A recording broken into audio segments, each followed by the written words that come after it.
안녕하세요. 오늘도 사연살롱을 찾아주셔서 감사합니다. 저는 50대 후반 여성입니다.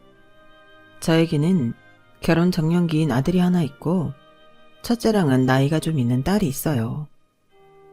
딸은 20대 중반 대학생이라 아직도 제 눈엔 애기 같아 보이긴 하지만 결혼을 앞두고 있는 곧 한 가정의 가장이 될 아들을 보면 참 만감이 교차합니다. 가난아기였던 아이가 언제 이렇게 커서 어른이 된 건지 전에도 문득 한 번씩 느끼긴 했지만 자식을 키운다는 건 참 익숙할 법한데도 매일이 새로운 느낌이 드네요. 저도 나이가 있고 아들도 나이를 먹으니 부모 자식 간에 겪을 수 있는 웬만한 일들은 다 겪어본 것 같다고 생각을 했는데 역시 인생이라는 건 방심하면 안 된다는 걸 최근 깨달았네요. 저만 알고 있기엔 참 어디 가서 이야기하고 다니고 싶을 정도로 어이가 없고 극적인 이야기라 꼭 많은 사람들에게 공유를 하고 싶었습니다. 아들에게는 오래된 여자친구가 있어요.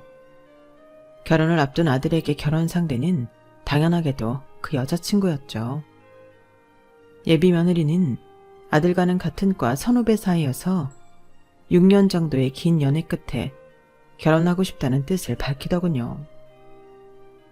연애 기간이 오래됐다 보니 예비 며느리와 저는 안면이 있었어요. 아니, 사실은 안면이 있는 정도가 아니라 꽤나 친근한 사이가 됐죠. 아들이 딱히 여자친구가 있다고 해서 숨기거나 무뚝뚝하게 말을 잘 안 하거나 하는 스타일이 아니라 연애 초부터 저한테 소개도 시켜주고 조곤조곤 이야기도 잘해주는 성격이라 연애 1년 차도 채우기 전에 저도 예비 며느리랑 알고 지내게 되었죠. 지금은 참 잘 지내는 사이지만 처음 그 아이를 만났을 때만 해도 그리 썩 마음에 들지는 않았었어요. 모든 자식 가진 부모들 눈에 상대방이 내 자식보다 한참 모자라 보이는 건 어쩔 수 없겠지만 그걸 제외하더라도 좀 이상한 감정이 들더라고요. 아들이 첫째고 이렇게 각 잡고 사귀는 사람을 소개받은 것도 처음이라서 그런가 싶었지만 사실 객관적으로 봤을 때 애가 나빠 보이진 않았거든요. 수줍긴 해도 예의도 발랐고 싹싹하고 사람이 어둡지 않고 밝아 보여서 원래라면 좋게 봐야 더 마땅할 정도였어요. 서글서글하니 잘 웃고 인상도 좋은 편이었고요. 그런데 함께 있는 시간이 길어질수록 이상하게 설명할 수 없는 괴리감이 들더라고요. 원서가 엄마가 이런 말 잘 안 하는데 네 여자친구 정말 괜찮은 거 맞지? 네? 왜요? 엄마가 보기엔 별로예요? 아니 딱히 별로라기보단 아니 이게 설명하기 좀 어려운데 촉이 좀 안 좋다고 해야 하나? 엄마가 완전 좋아하실 줄 알았는데 저한테 맨날 밝고 명랑한 사람 만나라고 했었잖아요. 그래, 그랬었지. 그런데 이상하게 뭔가 마음에 걸리네. 내가 봐도 사람은 괜찮아 보이는데. 에이 엄마한테 무슨 신기 같은 게 있는 것도 아닌데 차라리 마음에 안 들면 안 든다고 하세요. 촉이 안 좋다는 건 제 입장에선 납득도 잘 안 되고 좀 이상하잖아요. 당연히 아들은 제 말을 받아들이지 못했어요. 사실 저라도 그랬을 거예요. 정확한 이유를 못 대고 별로라고만 하면 괜히 심술을 부리는 걸로 밖엔 안 비쳤겠죠. 그래서 제 의견을 더 내세우지는 않았어요. 제 촉대로 여자친구가 사실은 별로인 애였다면 아들이 알아서 쳐낼 거라고 생각했어요. 보기보다 사람 보는 눈이 까다로운 아이라 웬만큼 괜찮은 여자가 아니면 오래 사귀지 않았거든요. 엄마, 오랜만에 서영이 만나실래요?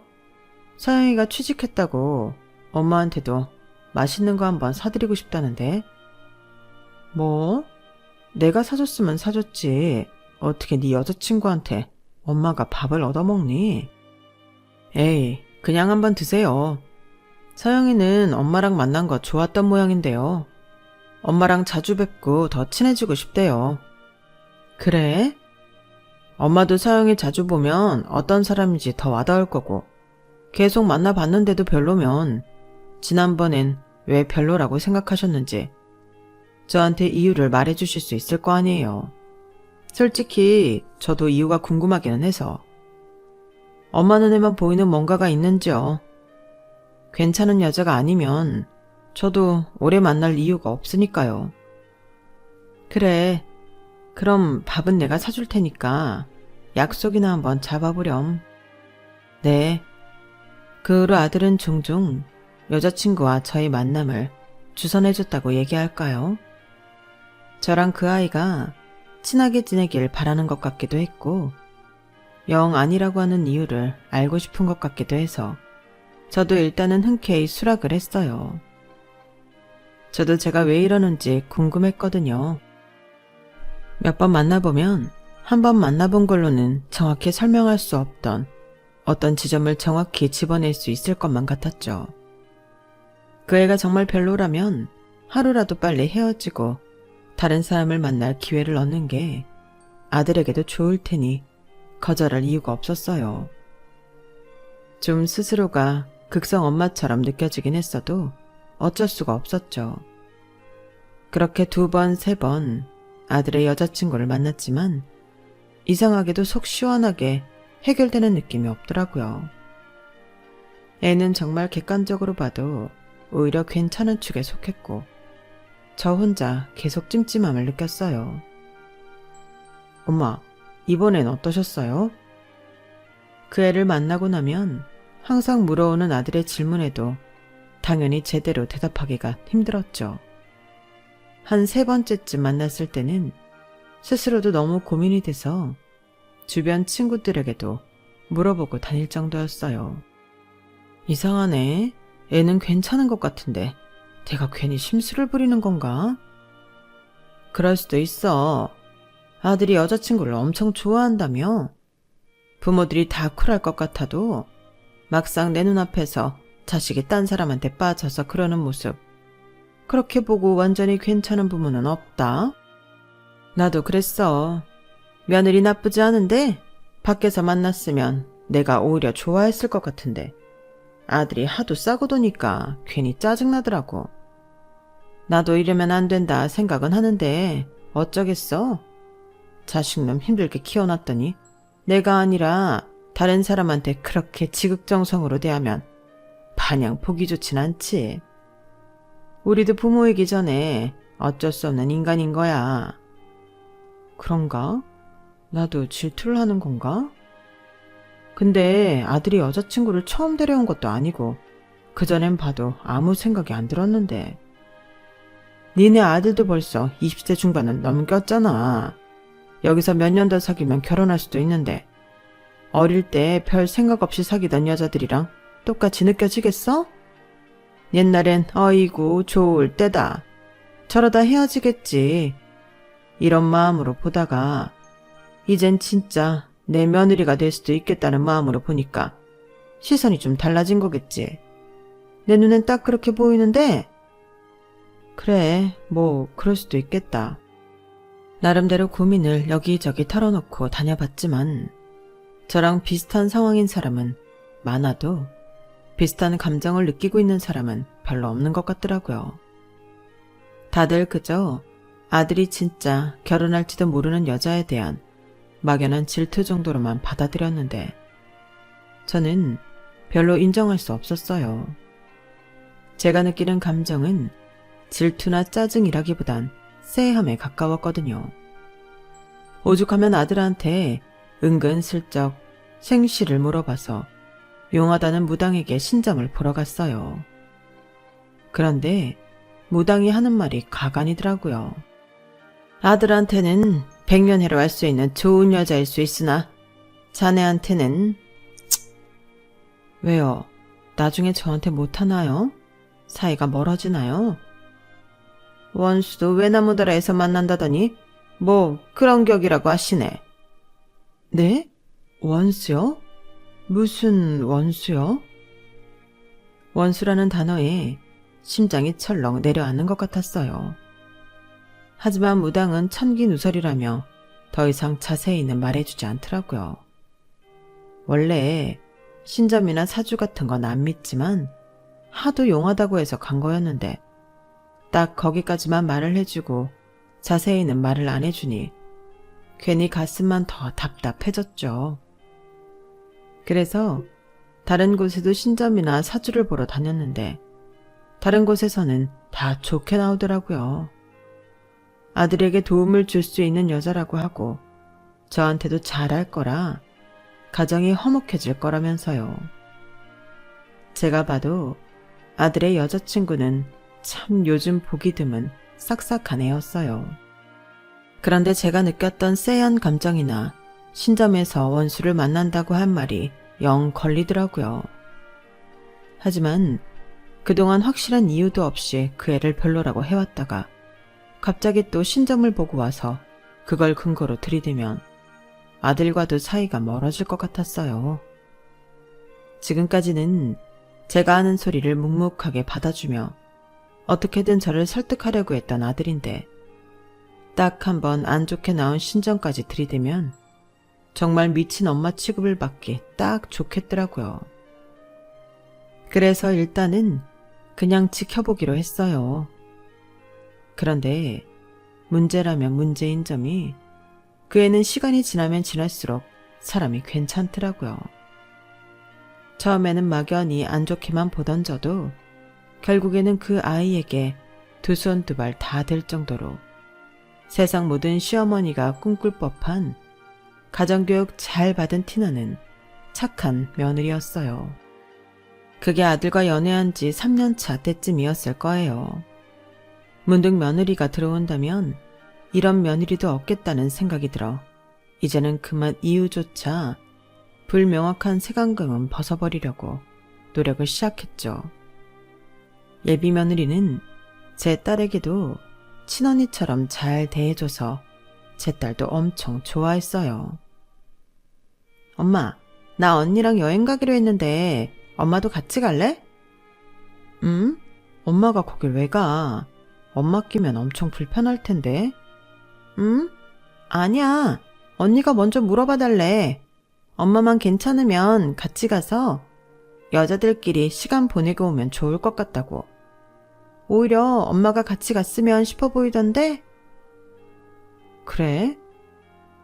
처음에는 그런 제안들도 다 입에 발린 인사치레라 생각해서 다 거절했지만 딸의 성화에 못 이겨 한번 함께 여행까지 다녀오고 나니 정말 그동안 제가 잘못 생각해 왔다는 게 뼈저리게 느껴지더라고요.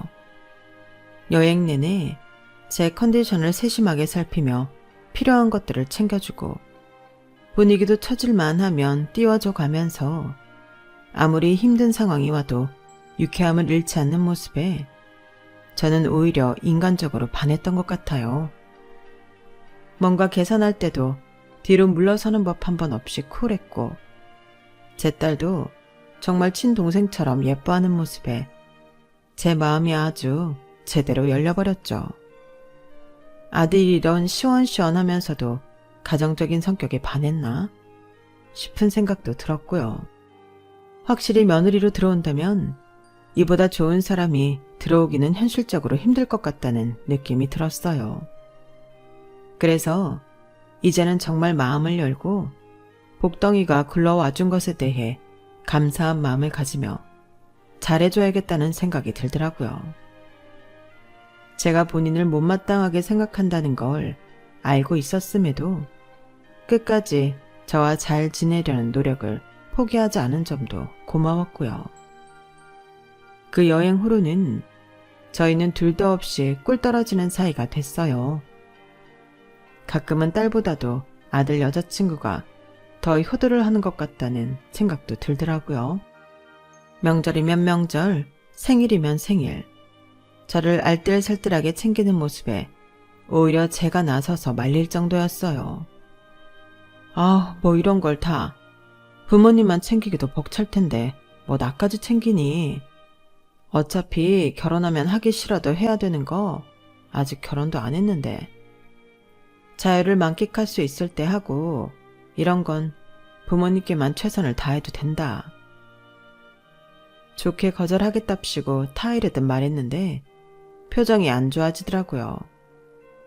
항상 밝게 웃던 애라 그런 표정은 그때 처음 봤던 것 같아요. 엄마, 사실은 서영이가 부모님이랑은 사이가 별로 안 좋아요. 나중에 아들에게 자초지종을 물으니 아들이 설명을 해주더군요. 어린 시절부터 엄마가 속을 썩여서 부모님과는 서먹서먹한 사이가 됐다고요. 화목한 가정에서 자랐을 것만 같은 성격인데 그런 가정사가 있는 줄은 차마 상상도 못했어요. 혹시 제가 처음 느꼈던 게 그런 배경에서 오는 기운이었나 싶기도 했지만 그 생각은 얼른 지워버렸어요. 그때 모든 오해가 풀렸음에도 아직도 그 생각을 떠올리고 있는 제 자신이 싫었거든요.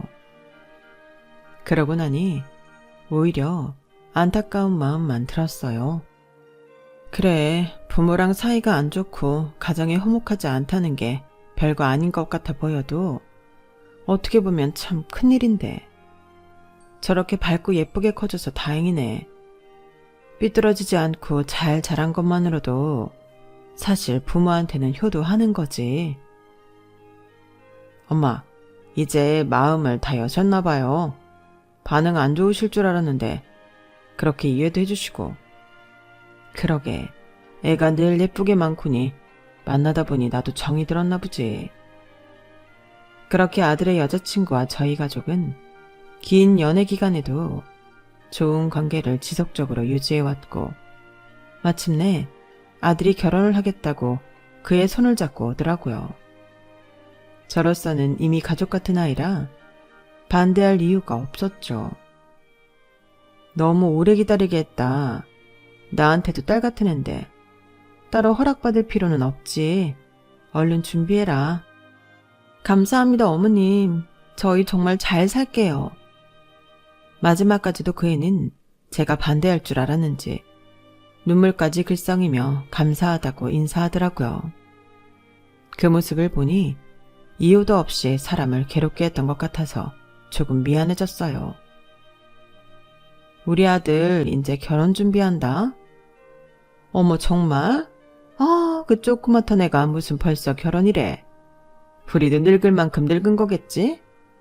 아, 시간이 정말 원망스럽다, 원망스러워. 그러니까 원석이 진짜 귀여웠는데. 그래도 남자애들 크면 징그러워지는데 원석이는 지금도 귀엽게 크긴 했어. 원석이 데려가는 여자는 좋겠네. 성격도 서글서글하고 얼굴도 훤칠하니 잘생겼고 집도 그럭저럭 잘 살고.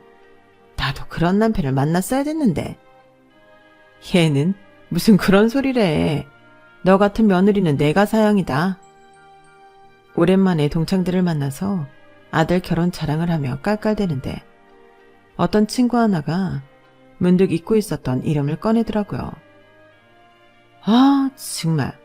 이럴 때 형주 그기 집에도 같이 있었으면 좀 좋아. 진짜 아직도 걘 괘씸해서 꿈에 나올 지경이라니까? 나도 아직도 분할 정도인데 넌 어떻겠어? 제일 친한 친구였는데. 아, 그러게. 나도 나한테 이런 경사가 있는 순간에 내 옆에 걔가 없을 줄은 정말 예상도 못했었지. 저희 동창 모임은 총 6명이었는데 그중에 형주라고 저랑 가장 친한 친구가 있었어요. 중학교 3학년 때 만난 다른 친구들과는 달리 형주랑은 중학교 1학년 때부터 붙어 다녔던 사이라 조금 더 사이가 각별했죠. 집도 바로 옆집에 살다 보니 부모님들이랑 형제까지 서로 아는 사이였고 늘 저에게 잘해주기만 했던 명랑한 친구라 저는 그 친구랑 평생을 참 여러 번도 약속했어요. 우리 우정 진짜 평생 가는 거다. 배신은 사형이야. 같은 아주 유치하고도 귀여운 약속을요. 하지만 그땐 꽤 진지했었는지 그 약속은 저희가 고등학교를 가고 대학을 가고 또 졸업한 뒤에도 쭉 유효했죠. 대학교를 가고 사회를 나가면서 끊임없이 제 곁엔 새로운 친구들이 생겼지만 형주만한 친구는 없었어요. 늘 제 곁을 묵묵히 지켜주면서 알뜰살뜰 제 기분까지 살펴가며 저를 챙겨줬었거든요. 자연스럽게 그 친구랑 있을 때 가장 편안했고 남들에겐 보여주지 않는 제 모습까지 보여주게 됐어요. 어느 순간부터 형주는 친구가 아니라 가족의 범주로 넘어갈 정도였으니까요. 그런데 그 친구는 가정 형편이 좀 어려웠어요. 그래서 가끔 제가 도와줄 수 있는 범위 내에서 도와주곤 했었죠. 미야, 이렇게 또 신세 져서 어떡해? 야, 신세는 무슨 신세야, 우리 사이에. 내가 이 정도 의리도 없어 보여? 그렇게 큰 돈도 아니니까 나중에 상황 나아지면 갚아. 네가 빚진 것도 아닌데 네가 무슨 죄야? 자식이 같이 빚 갚게 하는 부모님이 나쁜 거지. 너는 아무 잘못 없어. 그러니까 걱정하지 마. 형준의 부모님이 사업을 하다 생긴 빚 때문에 어느 순간부터 집안이 기울기 시작했고 온 가족이 빚더미에 앉아 빚을 갚느라 급급했어요. 형준은 돈을 벌어다 거의 빚 갚는 데 쓸 정도로 노력했지만 가끔은 턱없이 부족했던 모양인지 저한테 종종 생활비를 꾸기도 했어요. 제 입장에서는 다른 사람도 아니고 형주가 먹고 생활하는데 필요한 돈인데 안 줄 이유도 없었고 주기 싫다는 불손한 마음 같은 것도 전혀 없어서 달라는 돈에 좀 더 보태서 주기도 했었죠. 제가 그 정도로 그 친구를 아꼈으니까요. 그런데 어느 날 형주가 정말 급하게 연락이 오더라고요. 빚쟁이들이 찾아와 집을 쑥대밭으로 만들어서 당장 큰 돈이 필요하다고요. 그런데 그때는 저도 당장 빼서 도와줄 돈이 없었어요. 형주야, 정말 미안한데 나도 부모님이 잠깐 돈을 빌려가셔서 당장 줄 수 있는 돈이 없어. 어떡하지? 나 정말 도움 요청할 사람이 너밖에 없다, 미희야. 이 돈 못 가져오면 오늘 우리 부모님 진짜 죽어. 나 어떡하지? 나 어떡하니, 미희야. 목 놓아 우는 친구를 보니 마음이 너무 아파서 미치겠더라고요. 그때 갑자기 모임 통장이 떠올랐어요. 저희끼리 해외여행을 한번 가자고 학생 때부터 쭉 모아왔던 통장이었거든요. 오랫동안 모은 거라 그 안에는 1,000만 원 정도 돈이 들어있었어요. 물론 그 안에는 형주가 낸 돈도 있었죠. 형주야, 잠시만 기다려봐. 내가 애들한테 물어봐 줄게. 저는 곧바로 저희 모임의 부방장에게 전화를 걸었어요. 선미야, 나 미희인데 형주가 정말 급하게 돈이 필요하다고 하는데 그게 1,000만 원 정도래. 많이 급한 거라 나도 내 돈을 빌려주고 싶은데 당장 초중에는 목돈이 없어서. 생각해보니 우리 같이 모으는 모임 통장에 돈이 1,000 정도 있으니까 잠깐만 이걸 형주한테 빌려주면 어떨까? 어차피 거기 형주 돈도 들어있으니까. 뭐? 이걸 우리가 어떻게 모은 돈인지 너도 잘 알잖아. 이걸 개인 사정으로 한 명한테 몰아서 빌려줘 버리면 어떡해? 이제 슬슬 통장 깨자고 애들 다 설레하고 있었는데 그건 좀 아니지 않아? 그렇기는 한데 사람이 급하다잖아. 친구가 죽겠다는데 어떻게 외면을 해. 그땐 시기가 하필이면 애들이 모임 통장을 깨서 여행 계획을 잡자고 이야기가 나올 때였어요. 1,000만 원이면 충분히 모았으니 자녀 금액은 각자 지갑에서 충당하고 호텔과 숙소를 잡자고 하던 중이었죠. 저도 그 얘기가 나온 지 얼마 안 돼서 이런 부탁을 하기가 참 민망하고 껄끄러웠어요.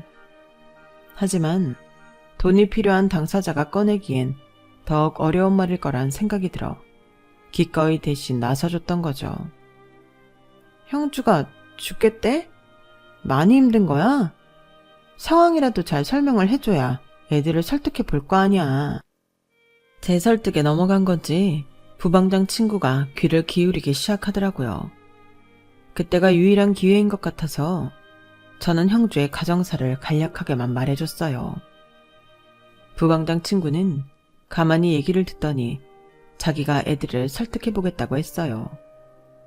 설득이 먹혀들었는지 애들한테서 한 명씩 전화가 오더라고요. 뭐야? 형주게 그렇게 힘든 거였으면 진작 얘기를 하지. 만났을 땐 티 하나도 안 내서 몰랐잖아. 나중에 천천히 갚으라고 해. 어차피 거기 형주 돈도 있으니까 본인이 낸 돈 빼고 갚으면 되지. 친구들은 다행히 이해해주는 분위기였고 다들 한의리하는 성격이라 모임 통장돈을 빌려주는 것에 동의를 했어요. 모임 방장이 저여서 통장은 제 명의의 계좌로 되어 있었고 그래서 친구들의 동의를 얻자마자 바로 돈을 빼서 형주에게 붙여줬죠. 미야, 정말 고맙다. 덕분에 내가 살았어. 내가 이 은혜는 정말 평생 잊지 않을게. 내 은혜라고 할 수 있나? 친구들이 도와줘서 가능했던 거지. 대신 그 돈은 무슨 일이 있어도 꼭 갚아야 해. 다른 친구들은 나같지 않을 거니까. 알지. 명심할게. 고마워. 사실 저는 그 전에 형주에게 빌려줬던 돈들도 다 돌려받지 못한 상태였어요. 그런데 매일같이 빚에 허덕이는 친구에게 내 돈 언제 갚을 거냐 말을 꺼내기가 너무 어려워서 계속 빌려주기만 하던 상태였죠. 그래도 저는 그 친구를 믿었어요. 의리도 있고 정도 있고 특히나 저하고는 평생 친구할 걸 약속했던 사이이기도 하니 형편이 나아지는 대로 천천히 갚아줄 거라고 믿었죠. 그동안 제가 돈을 받지 않고 기다려줬으니 그만큼의 여유와 시간은 벌어줬을 거고 그렇기 때문에 더더욱 다른 친구들의 돈이 섞여 들어가 있는 모임 통장의 돈은 조금씩 나눠서라도 바로바로 갚을 줄 알았어요. 그런데 1년이 지나고 2년이 지나도 빌려간 통장 돈에 대해서는 아무런 말이 없더라고요. 친구들 사이에서도 슬슬 말이 나오기 시작했고 형주에게 돈을 빌려주자고 나서서 제안했던 저도 내심 불안해지기 시작했어요. 그래서 저도 모르게 어느 순간부터는 그 친구를 좀 다그치기 시작했죠. 형주야, 애들이 언제쯤 돈 갚을 수 있는지 궁금해하는 것 같아. 시기라도 말을 해줘야 애들이 기다리지. 해외여행 앞두고 너한테 돈 빌려준 건데 그 정도는 예의상 말해줘야 하지 않을까 싶은데. 뭐? 너는 내가 얼마나 힘든지 아는 애가 그런 소리를 해? 다른 애들은 몰라도 네가 어떻게 이래. 내가 언제까지 갚을 수 있을지는 나도 몰라. 내 상황이 나아질 기미가 보여야 말을 하지. 너는 거기서 날 보호는 못해줄 망정 같이 쪼고 있니? 나도 애들 볼 면목이 없으니까 그렇지. 애들 제일 들떠있을 때 그 돈 너한테 빌려주고 쓰자고 제안한 사람이 난데 나도 애들한테 할 말이 필요해서 그래. 내가 어련히 알아서 갚을 수 있을 때가 오면 이야기할게. 사람 좀 그만 들들 볶아. 저도 저지만 본인을 위해서 이야기한 것도 있었는데 오히려 불같이 화를 내니 말문이 막히더군요. 그쯤 되니 저도 너무 화가 나서 쏘아붙였죠. 애들 다 불편해해. 이대로 가면 네 얘기 분명 나올 거고 그런 건 나도 싫어. 그냥 친구들한테 이야기 나오기 전에 어떻게든 해결했으면 좋겠다는 건데 너는 그게 그렇게 화나니? 내가 그걸 갚을 수 있었으면 진작에 네 돈보다 갚았겠지. 아직 못 갚고 있는 거 보면 몰라? 나도 살기 힘들어.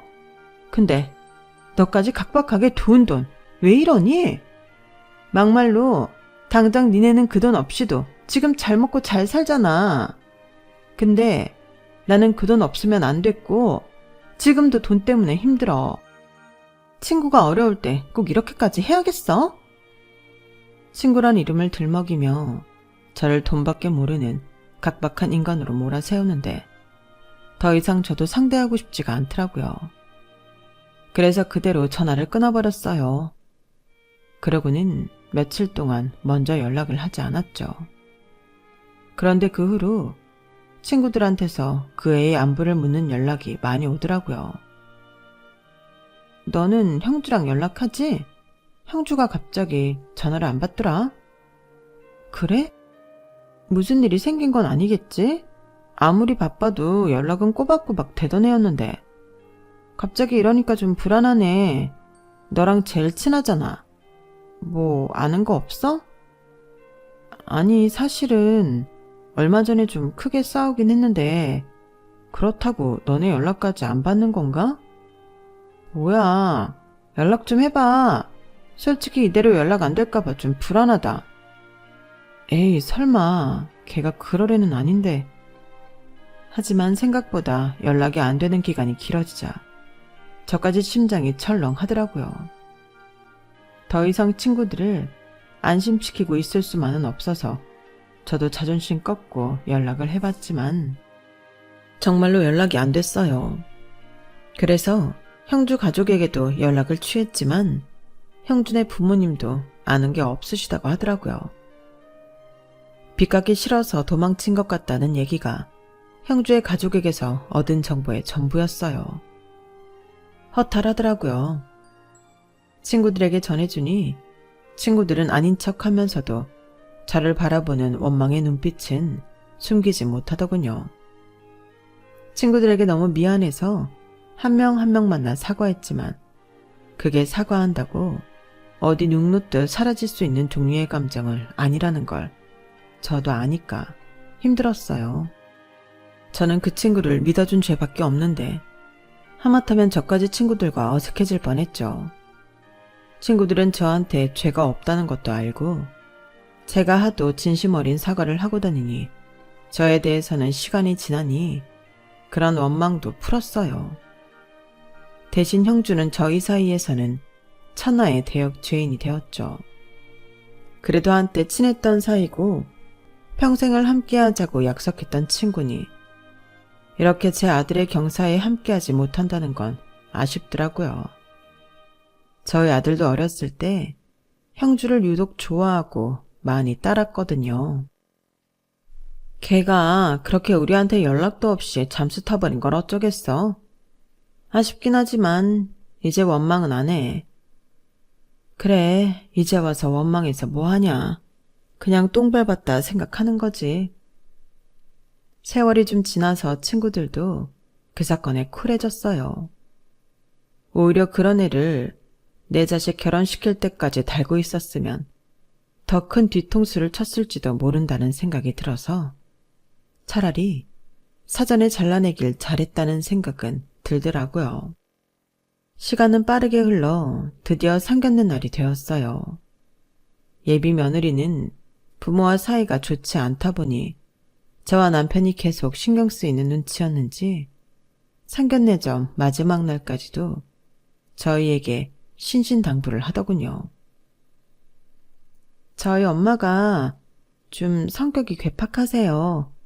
혹시나 어머님 아버님 불쾌해하셔도 제가 다 말릴 테니까 너무 기분 상하지 않으셨으면 좋겠어요. 아우, 알겠어. 너한테 이렇게 충분히 이야기 듣고 가는 거니까 걱정 말거라. 오죽하면 자식이 이렇게 불안해서 예비시댁에 양해를 구할까 싶어서 좀 마음이 찜찜하긴 했지만 예비 며느리는 또 죄가 없으니까 생각하고 상견례 장소에 갔죠. 어머님 아버님 오셨어요? 그래. 근데 부모님은? 아, 부모님은 시간이 좀 더 걸릴 것 같다고 하셔서요. 제가 먼저 왔어요. 저희끼리야 워낙 친해진 사이니 기다리는 게 지루하진 않았지만 같은 집에서 출발하면서 왜 부모만 이렇게 심하게 늦는지 의문이 들더라고요. 약속 시간으로부터 40분이 지나서야 모습을 드러냈어요. 저희도 인간인지라 살짝 화가 나기 일보 직전이었죠. 안녕하세요. 많이 늦으셨네요. 아, 차가 좀 막혀서 미안합니다. 안절부절 못하는 며느리를 봐서라도 참으려고 했는데 사과하는 폼이 인간 같지가 않아서 화가 나더라고요. 그런데 한마디 쏘아 붙일까 고민하면서 맞은편에 앉은 사돈댁을 보는 순간 갑자기 심장이 철렁 내려앉더라고요.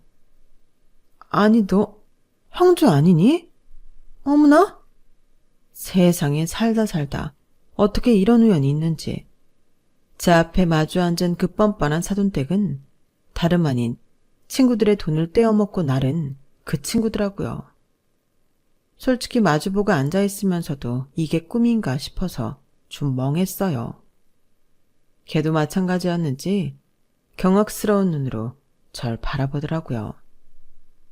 엄마, 아는 분이세요? 아들도 덩달아 놀랐는지 제 눈치를 살폈어요. 세상에, 그 원석일 줄은 난 꿈에도 생각을 못했네. 원석아, 이모 생각 안 나니? 형주 이모야. 너 초등학교 입학할 때 이모가 책가방도 사줬는데? 네? 아. 야, 김영주, 너 어떻게 이렇게 뻔뻔하게. 우리가 널 얼마나 찾았는 줄 알아? 어느 날 소리 소문 없이 사라져서 무슨 일이라도 일어난 줄 알고 다들 얼마나 걱정했는데. 얼굴 보니 잘 살고 있는 것 같다. 뭐? 날 걱정해? 니들이 퍽이나 날 걱정했겠다. 나이 이만큼 먹었으면 그냥 솔직하게 말해도 돼. 다른 목적이 있어서 날 찾은 거겠지. 애들 앞이라 나름대로 생각해서 돌려 말했는데 생각 없는 이 기집애는 그 와중에 멍청하게 저를 떠보더라고요. 그래서 저도 숨길 거 없으니 솔직하게 다 이야기했어요. 다른 목적 뭐? 네가 하도 힘들다고 징징대서 애들 설득해서 모임 통장 돈 빌려줬더니 그 돈 다 떼먹고 잠수 탄 거 맞아?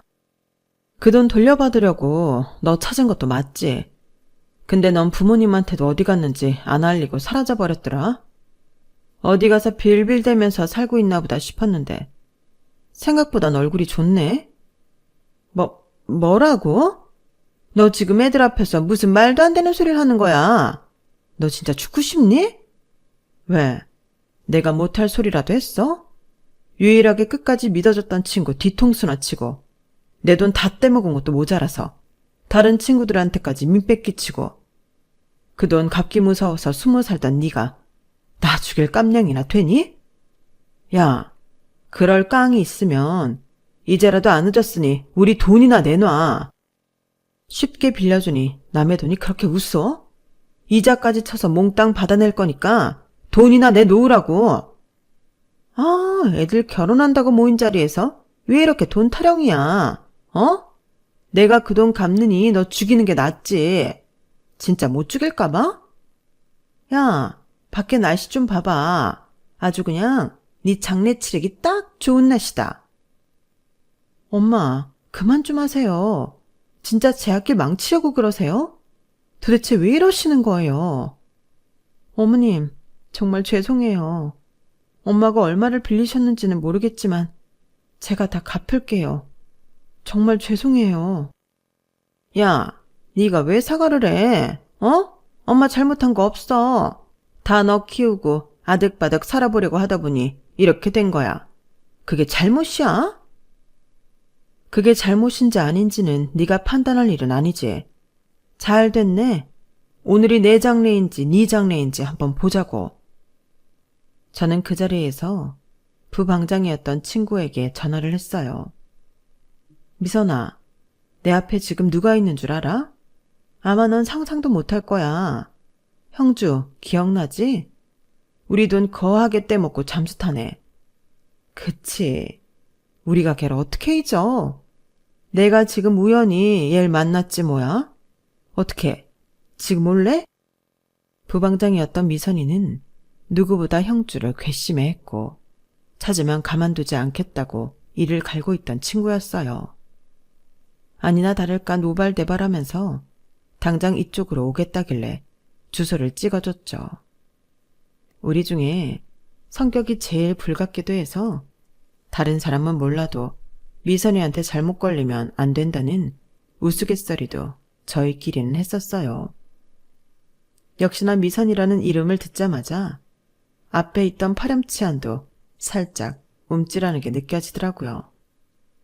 왜? 난 안 무서워도 미선이는 무섭나 보지? 참나, 누가 무섭대? 야, 너 정신 차려. 이런 시어머니 밑에 들어가고 싶니? 이 결혼 없던 걸로 하자. 어? 나는 내 딸 이런 집에 시집 못 보내. 그래, 나는 뭐 너 같은 장모 좋아서 여기 나온 줄 아니? 또 내 아들 등은 살면서 얼마나 처먹으려고. 이 결혼 없던 걸로 해. 야, 김영주. 선정아, 여긴 어떻게 왔어? 미선이가 동창들한테 전화 싹 돌렸어. 마침 가까이 있어서 망정이지. 야, 너 진짜 죽었어. 당장 내 돈 안 내나 이 사기꾼아? 갑자기 찾아온 친구로 인해 상견례 장소는 아수라장이 됐어요. 선정이가 형주의 머리채를 사정없이 휘어잡고 있는데 그 뒤로 미선이와 다른 친구들 서너 명이 더 도착을 했죠. 야, 저기 있다. 저 나쁜 년 오늘 여기서 끝장을 보자. 분노에 가득 찬 친구들이 한꺼번에 덤비는 바람에 오히려 저희 식구들이 놀라서 남편과 아들들이 친구들을 뜯어 말리더라고요. 저는 끼어드는 아들들과 남편에게 조용히 고개를 저으며 눈짓을 했죠. 좀 맞게 냅둬. 우리가 당한 세월이 길어서 그래. 아들들은 좀 망설이는 듯 하더니 남편이 손을 놓자 같이 손을 놓더라고요. 그렇게 친구들에게 좀 두들겨 맞고 차려입고 왔던 옷도 다 늘어질 정도로 만신창이가 되고 나서야 저희 식구들은 친구들을 겨우 떼놨어요. 야, 어떻게 이런 인간을 상견례 때 만나냐? 진짜 신이 도왔어. 아유, 저 며느리 되래도 아주 그냥 인연 얼굴을 쏙 빼닮았네. 야, 얼굴만 봐도 불쾌한데 어떻게 참았니? 그러고 보니 제가 처음부터 예비 며느리에게 정이 안 갔던 이유가 바로 이거란 걸 깨달았어요. 그전까지 눈치를 못 챘었는데 나란히 세워놓고 보니 형주랑 똑 닮은 얼굴을 하고 있었던 거예요. 무의식은 눈치를 채고 있었던 거죠. 하지만 제가 겪어온 며느리는 정말 요즘 세상에 이런 애가 어딨나 싶을 정도로 참 잘 자란 아이였어요. 엄마가 형주라는 걸 알게 되니 마음이 확 식기는 했지만 그동안 함께 해온 세월을 생각하면 이 아이를 내치기가 좀 망설여지더라고요. 안 그래도 지 엄마와 사이가 안 좋다고 늘 말하던 아이였고 아들과도 저렇게 오래 사귈 정도로 사이가 좋은 아이인데 고작 엄마 때문에 결혼을 없는 게 맞나 싶은 생각도 들었어요. 부모도 아이를 못 거르지만 아이들도 부모를 못 그러잖아요. 오랜만에 본 왼수 때문에 정신이 팔려 며느리 신경을 못 쓰고 있었는데 며느리는 큰 충격을 받았는지 하염없이 울고만 있더라고요. 울지 마. 너는 잘못 없어. 유감이지만 내가 네 엄마랑 악연이 있어서 그렇다. 우릴 좀 이해해 주렴. 며느리는 말없이 고개만 끄덕이더라고요. 친구들은 어떻게든 돈을 받아내고야 말겠다며 형주의 남편과 제 며느리에게까지 연락처를 다 받아갔어요. 친구들은 아들 결혼은 다시 생각해보는 게 좋겠다고 뜯어 말렸는데 아들도 그렇고 저도 며느리가 너무 마음에 걸리더라고요. 며느리는 본인이 잘못한 것도 없는데 그 돈은 꼭 자신이 어떻게든 다 갚겠다며 원석이랑 헤어지지만 않게 해달라고 하더라고요. 저도 정말 몇 번이고 마음이 왔다 갔다 했지만 깊은 고민 끝에 결론을 내렸어요. 저희 개인적인 원한 때문에 가족이나 다름없는 예비 며느리를 집에서 내치는 게 평생 마음에 남을 거라는 생각이 들었거든요.